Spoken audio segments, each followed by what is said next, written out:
우리 앞뒤 옆 사람들과 인사 나누겠습니다. 잘 오셨습니다. 은혜 받으세요. 이렇게 인사하겠습니다. 며칠 전 박순애 부총리 겸 교육부 장관이 초등학교 입학 연령을 만 5세로 낮추겠다는 정책을 발표했습니다. 맞벌이 부부의 육아 부담을 덜어주고 청년의 사회 진출 시점을 앞당겨서 인구 감소 문제에 대응한다는 계획을 가지고 정책을 발표했습니다. 그런데 이 교육 정책에 대해 반대한다는 의견이 97.9%라는 설문조사 결과가 나왔습니다. 학생, 학부모, 교직원 13만 명을 대상으로 8월 1일부터 8월 3일까지 설문조사를 한 결과 97.9%가 동의하지 않는다라고 대답을 했습니다.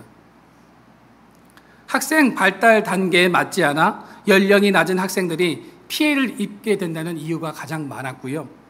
영유아 교육 시스템이 축소되고 붕괴될 것이라고 이야기하는 사람들도 있었습니다. 조기 교육 열풍으로 사교육비 폭증이 우려된다는 등의 이런 이유를 택하기도 했습니다. 여러분, 의도가 아무리 좋고 정책이 아무리 좋아도 충분히 논의되지 않은 정책은 실행되지가 쉽지 않은 것 같습니다. 교육 정책은 학생들의 건강한 성장과 발달 그리고 인생에 큰 영향을 주기 때문에 더 신중해야 합니다. 지난 6월 14일 전국 중고교 90개 학교에 재학 중인 학생 4,738명과 학부모 3,136명, 수학교수 194명을 대상으로 수학 내신 평가에 대한 설문조사 결과가 발표되었습니다. 그 결과 중학생 74.2%와 고등학생 88.4%가 학교 수학 시험이 수포자 발생에 영향을 준다라는 응답을 했습니다. 수포자가 뭡니까? 수학을 포기한 학생들의 줄임말입니다. 수학 시험으로 인해서 수학을 포기하는 주된 이유를 묻는 질문에 60.5%가 학교 수학 시험에 출제된 문제가 수업 시간에 배운 내용보다 과도하게 어렵기 때문이라는 응답을 했습니다. 또한 학교 수학 시험이 제한된 시간 안에 문제를 빨리 해결하는 것에만 몰두하게 만든다는 질문에 중학생들은 65.8%, 고등학생은 85.2%, 학부모는 75.3%가 그렇다라고 응답을 했습니다. 저는 이 통계를 보면서 누구를 위한 시험인가라는 그런 생각을 하게 되었습니다. 여러분, 시험, 테스트라는 것은 자신의 실력을 검증하고 확인해 볼 수 있는 과정입니다. 나의 수준과 단계가 어느 정도인지를 파악해 보고 부족한 것을 보충하고 알아가는 과정이다라는 거죠. 그런데 지금의 교육과 시험 제도는 수포자를 만들 뿐이고 학교 교육을 포기하게 만들 뿐이다라는 겁니다. 저는 학교 시험이 우열을 가리는 평가의 기준이 아니라 자신이 배운 것을 얼마나 잘 이해하고 있는지를 돌아보고 마음을 새롭게 해서 재도전할 수 있는 과정이 되었으면 하는 바람을 가져봅니다. 오늘 여러분들이 읽으셨던 성경 본문 말씀도 바로 이 시험에 관련되어진 내용입니다. 오늘 본문의 시험은 나 자신에게 질문을 하고 스스로 점검해서 내가 어떤 삶을 살아갈지를 결정하게 하는 시험이다라는 겁니다. 이 시험의 질문자는 바울이고 응답자는 고린도 교회 성도들입니다. 오늘 성경 본문의 말씀의 배경이 되는 고린도 교회는 신앙이 점점 쇠퇴하고 있는 교회였습니다. 고린도 교회는 로마와 아프리카, 팔레스틴, 소아시아를 연결하는 신흥 항구 상업 도시로서 물질적으로 아주 번영하고 풍족했습니다. 그러다 보니 우상 숭배가 만연했고 도덕적으로 타락하고 혼탁했습니다. 자신도 모르게 우상을 섬기고 거짓 교사들의 교훈에 빠져서 방탕하고 타락한 문화를 따라 사는 사람들이 참 많았다는 거죠. 온전한 믿음 생활을 하기보다 죄악을 지으면서 살아가는 사람들이 참 많았습니다. 신앙생활을 잘 지켜오던 사람들도 이런 분위기 때문에 타락하고 교회를 이탈하는 현상들이 나타나기 시작했습니다. 사도 바울은 이런 고린도 교회 성도들에게 죄악 가운데 빠져서 범죄하거나 믿음에서 이탈하지 말고 온전한 신앙을 가지고 예수님을 따라 살 것을 권면하고 있는 것이 오늘 본문의 내용입니다. 당시 고린도 교회 안에는 거짓 교사들로 인해서 분란이 생기고 문제가 참 많았습니다. 거짓 교사들은 바울을 향해서 너가 사도가 맞느냐? 사도가 맞다면 그것을 증명해 보이라는 말까지 합니다. 그때 사도 바울은 그들을 향해서 무엇이라고 말을 합니까? 사도 바울은 자신의 사도성을 의심하게 해서 교회를 흔들고 있는 이 거짓 교사들과 성도들을 향해서 내가 세 번째로 고린도 교회에 방문하게 될 건데 그때는 너희들을 용서하지 않겠다라고 경고의 메시지를 하고 있습니다. 그 내용이 오늘 본문 1절 말씀에 나옵니다. 또한 내가 가서 사도임을 확실하게 증명해 보이겠다고 하면서 거짓 사도들과 그들을 동조하며 죄악을 일삼고 있는 사람들을 향해서 이런 말도 합니다. 나의 사도됨을 너희가 의심하면서 증명하라고 하지만 내가 볼 때 오히려 성도라고 칭하면서 다투고 싸우고 음란하고 더러움에 사로잡힌 너희야말로 스스로 진정한 성도인지 자세하게 살펴보고 너희 안에 믿음이 있는지를 확인해보고 점검해보고 시험해보라는 말을 하고 있습니다. 성도라고 하는 사람들의 행실이 어떻게 믿음 없는 사람들과 같거나 더 나쁠 수 있느냐라는 그런 말을 하고 있는 것입니다. 사도 바울은 너희들이 믿음으로 살고 있는가? 너희의 삶에 과연 선이 있는가? 혹시 악한 삶을 살아가고 있지는 않은가? 너희는 온전한가를 시험해보라고 말을 합니다. 여러분, 사도 바울의 이 질문은 우리에게 큰 울림을 줍니다. 이 질문은 오늘을 살아가는 우리 성도들에게 물어야 할 질문이기 때문입니다. 여러분, 그렇다면 사도 바울의 이 세 가지 질문이 당시와 오늘날을 살아가는 성도와 교회에 어떤 도전과 은혜를 주는지 우리가 알아보면서 같이 은혜를 나누고자 합니다. 첫 번째, 믿음이 있는가입니다. 5절 말씀해 보시면 너희가 믿음에 있는가 자신을 시험하고 너희 자신을 확증하라고 말씀합니다. 5절에 나오는 시험하고와 확증하다라는 이 두 단어의 원어적인 의미는 아주 비슷합니다. 재련소에서 순금을 정제할 때 불순물을 검사하듯 정밀하게 조사하고 살펴본다는 의미를 가지고 있습니다. 과연 내가 믿음 생활을 잘하고 있는가? 예수 그리스도 안에 내가 살아가고 있는가? 예수님의 말씀에 내가 순종하고 있는가? 성도로서 부끄러운 삶을 살고 있지는 않은가 점검해 보라는 겁니다. 여러분들은 어떠하십니까? 믿음 생활을 잘하고 계십니까? 대답할 필요는 없으십니다. 마음속으로 대답하시면 됩니다. 성령께서 내주하심을 믿으십니까? 성령께서 내주하고 계심을 믿는 사람들의 행실은 어떠해야 할까요? 지금 나의 삶이 예수님과 함께하고 성령님께서 내주하시는 삶을 살아가고 있느냐? 우리는 늘 나 자신을 향해서 나를 점검하고 또 나를 되돌아볼 필요가 분명히 있다는 겁니다. 여러분, 오늘날 우리 성도들이 믿음 생활을 잘하고 믿는 사람으로서 본을 보였다면 안티 기독교인이 생겨났을까요?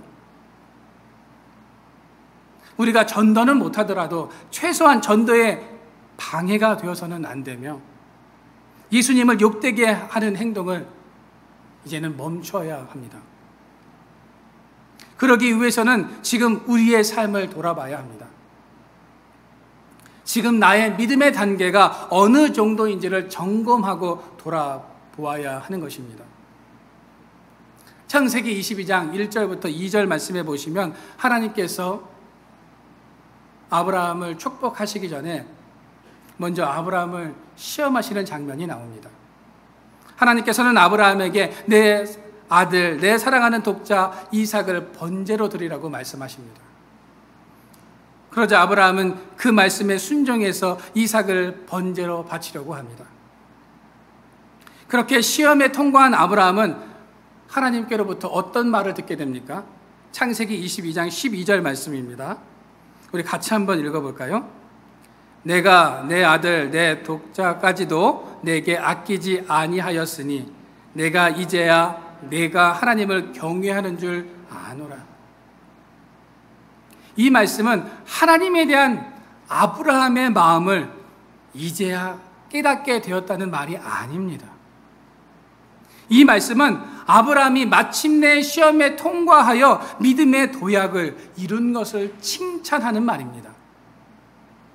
지금까지 아브라함의 믿음의 단계는 중에서 중하 정도였다면 이제 상의 단계로 성장했다는 것을 말하는 것입니다. 아브라함이 이 시험을 통해 그가 어떠한 경우에도 하나님을 신뢰하고 그분에게 자신의 모든 것을 드릴 수 있는 믿음의 사람으로 도약했음을 말하고 있는 것입니다. 하나님이 부르시면 즉시로 응답하고 그분이 원하시면 무엇이든지 드리고 그분이 가라고 하면 어디든지 가는 마음 자세가 아브라함에게 생겨났다는 겁니다. 아브라함에게 이런 믿음이 있었다는 것을 우리가 어떻게 알 수 있을까요? 창세기 22장 11절 말씀해 보시면 아들을 번제로 드리려 할 때 하나님께서 아브라함을 급하게 부르십니다. 아브라함아, 아브라함아. 이렇게 하나님께서 부르시자 아브라함이 예, 여기 있습니다 라고 이렇게 응답을 합니다. 11절 말씀에 나오는 아브라함의 대답, 즉 예, 여기 있습니다 라는 말은 히브리 말로 히네니입니다. 정확히 번역하면 제가 여기 있습니다 라는 뜻입니다. 구약 성경에서 이 문장은 하나님이 부르실 때 응답하는 말로 사용됩니다. 이것은 단순한 하나님의 부르심과 단순한 대답이 아닙니다. 하나님이 말씀하시는 대로 무엇이든 하겠습니다라는 의미입니다. 제가 여기 있습니다는 무엇이든 말씀하십시오. 제가 행하겠습니다라는 뜻입니다. 여러분, 하나님께서는 때로 우리가 이해할 수 없는 것을 요구하실 때가 있죠. 그 요구로 인해서 갈등하고 번민하기도 합니다. 그러나 분명한 것은 하나님의 말씀에 우리가 순종할 때 우리가 상상할 수 없는 일을 하나님께서는 이루어 가십니다.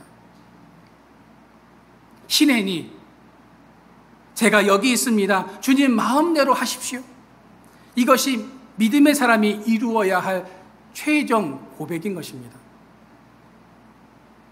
때로는 하나님이 이끄시는 방향이 납득이 되지 않아도, 그분이 요구하시는 것이 지나치다 싶어도, 혹은 그분의 처사를 이해할 수 없어도 그분을 신뢰하고 의지하고 순종하는 것이 믿음입니다. 그런 믿음이 있을 때 우리는 하나님께 히네니라고 답을 할 수 있는 것입니다. 여러분들의 믿음은 어떠하십니까? 여러분은 자신의 모든 것을 하나님께 열어놓고 제가 여기 있습니다. 하나님 마음대로 하십시오. 히네니 라는 그런 믿음을 가지고 계십니까? 아니면 하나님을 믿고 의지한다고 말하면서도 정작 내 뜻과 내 생각과 내 마음대로 하고 계십니까? 믿음이 자란다는 말은 나 중심에서 하나님 중심으로 변화된 것을 말하는 것입니다. 나의 인생 전체를 하나님께 드리며 희내니 라고 말하는 데까지 우리는 나아갈 수 있어야 한다는 겁니다. 나의 시간과 물질을 두고 희내니라고 말하는 데까지 우리는 나아갈 수 있어야 합니다. 때로는 자녀를 두고 희내니라고 기도하는 데까지 우리의 믿음이 성장해야 하는 것입니다. 나의 모든 것이 하나님의 손에 달려있고 하나님의 뜻을 위해 사용되도록 내어드릴 수 있는 믿음의 단계까지 우리는 나아가야 하는 것입니다. 여러분, 우리 안에 이 희내니의 믿음이 있어지기를 소망합니다. 우리의 믿음의 행실을 통해서 성령님의 내주하심을 증명하는 삶을 살아가시기를 바랍니다. 우리의 믿음을 늘 돌아보면서 점검하고 그 믿음을 통해서 하나님의 큰 역사와 기적이 우리의 삶에 나타나는 삶을 살아가시기를 주님의 이름으로 축원드립니다. 두 번째가 선을 행하였는가입니다. 오늘 7절 말씀해 보시면 우리가 하나님께서 너희로 악을 조금도 행하지 않게 하시기를 구하노니 이는 우리가 옳은 자임을 나타내고자 함이 아니라 오직 우리는 버리운 자 같을지라도 너희로 선을 행하게 하고자 함이라 라고 말씀합니다. 7절에 보시면 우리가라는 말과 너희라는 말이 나오죠. 여기서 우리는 누굴까요? 사도 바울과 디모데를 말하는 것이고요. 너희는 누구를 말하는 것입니까? 고린도 교회 성도들을 말하는 것입니다. 당시 고린도 교회 안에는 여러 가지 문제가 많았다고 말씀을 드렸는데요. 대표적인 문제들이 무엇이었냐면 우상 숭배의 문제들, 간음, 탐심, 도적, 술 취함, 근친 상간 등의 문제들이 있었습니다.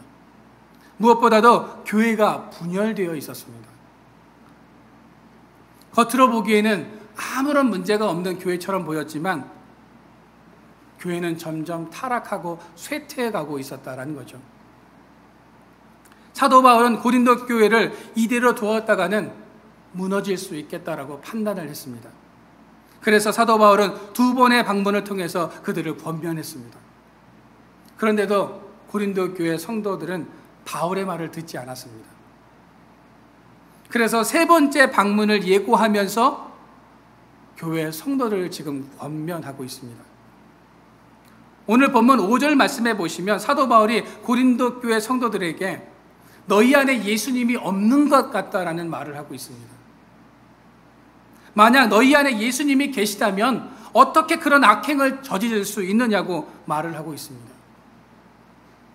너희들이 정말 구원받은 성도들이라면 악을 행하지 않고 선을 행해야 한다라는 그 말씀을 하고 있는 것이 7절의 말씀의 내용입니다. 고린도 교회 성도들은 선을 행하지 않을 뿐만 아니라 바울의 권면을 매번 무시했습니다.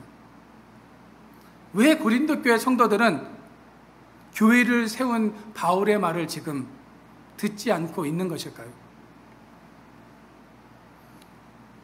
이 교회 성도들은 예수님의 12제자만이 사도이고 바울은 사도로 인정할 수 없으며 우리의 담임 목사가 될 자격이 없다는 식으로 그의 사도성을 의심하면서 바울을 인정하려 하지 않았다는 겁니다. 오늘 7절을 현대인의 성경으로 제가 한번 읽어드리겠습니다.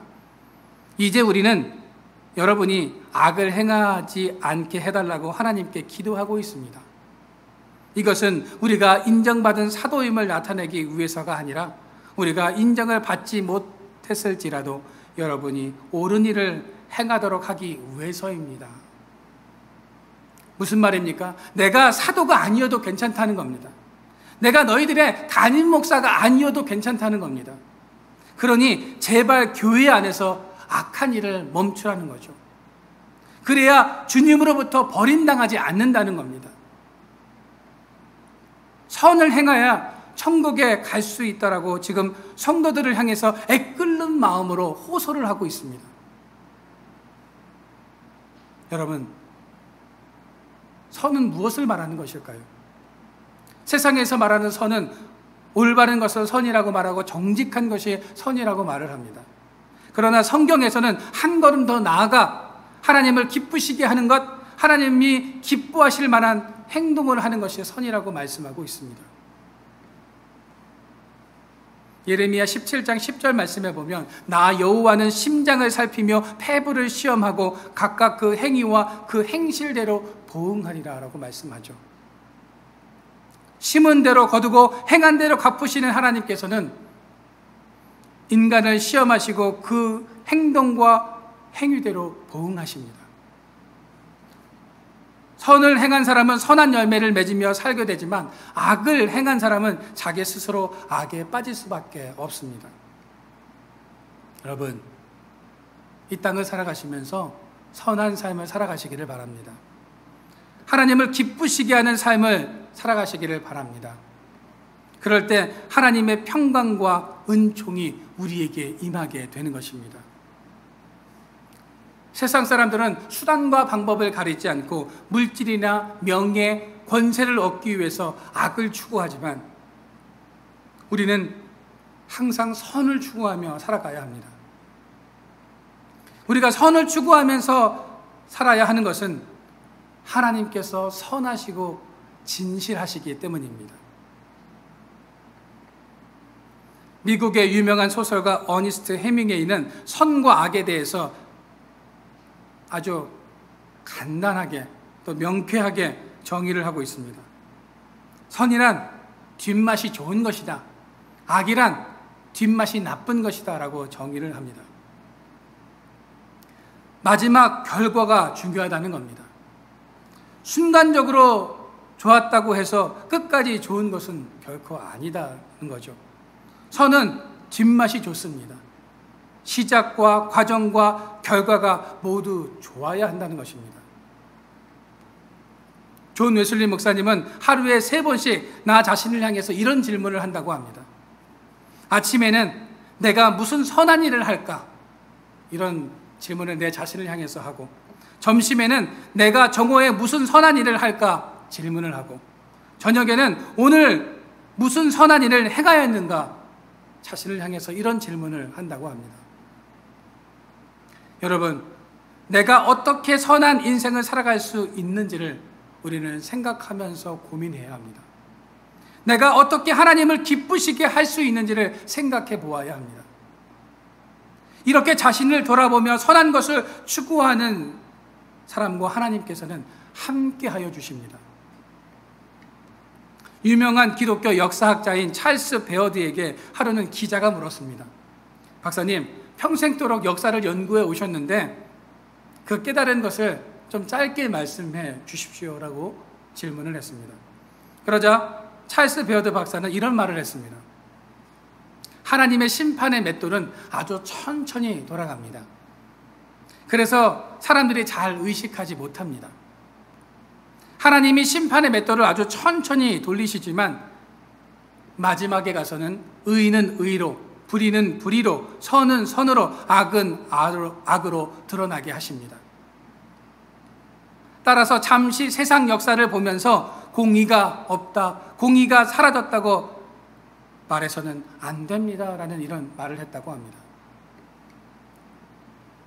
여러분, 하나님은 어두운 세상 속에서 우리에게 선을 행하라고 말씀하십니다.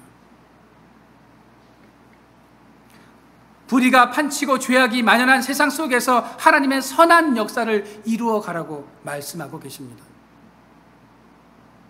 공의가 사라진 것 같은 세상 속에서 하나님의 맷돌은 지금도 돌고 있음을 기억하면서 악이 아닌 선을 행하며 살아가라고 우리에게 말씀하고 계십니다.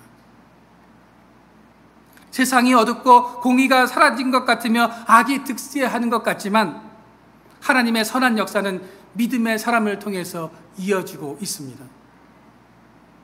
그 선함과 착한 행실이 우리 안에 있어지기를 소망합니다.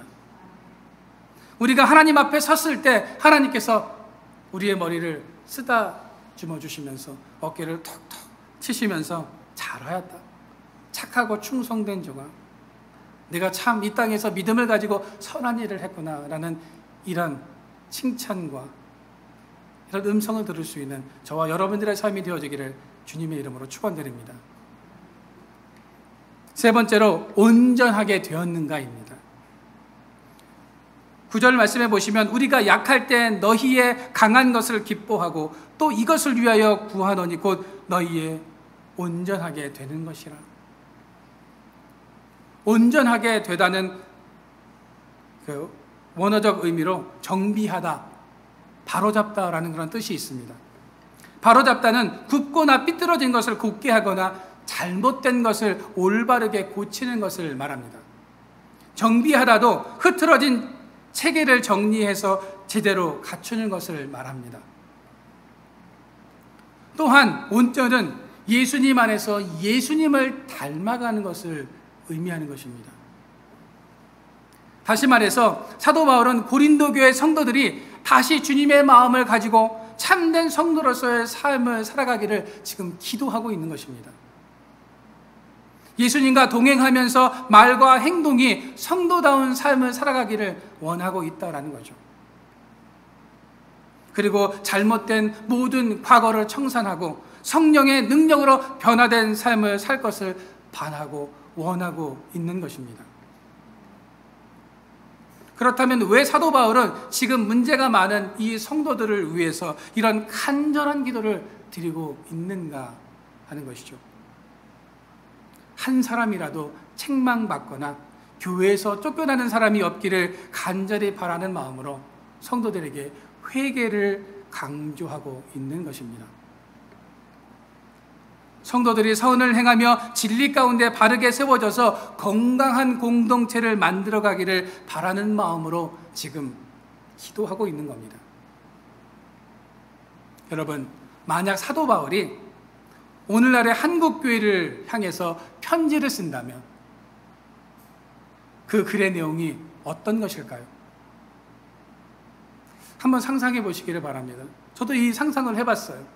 저는 바울이 오늘날의 성도들에게 편지를 썼다면 고린도 교회 성도들에게 썼던 편지 내용과 동일한 내용을 적었을 것이라고 생각합니다. 왜요? 그때와 지금은 별반 다르지 않거든요. 수천 년이 흘렀어도 성도들은 여전히 죄 가운데 머물러 있기 때문입니다.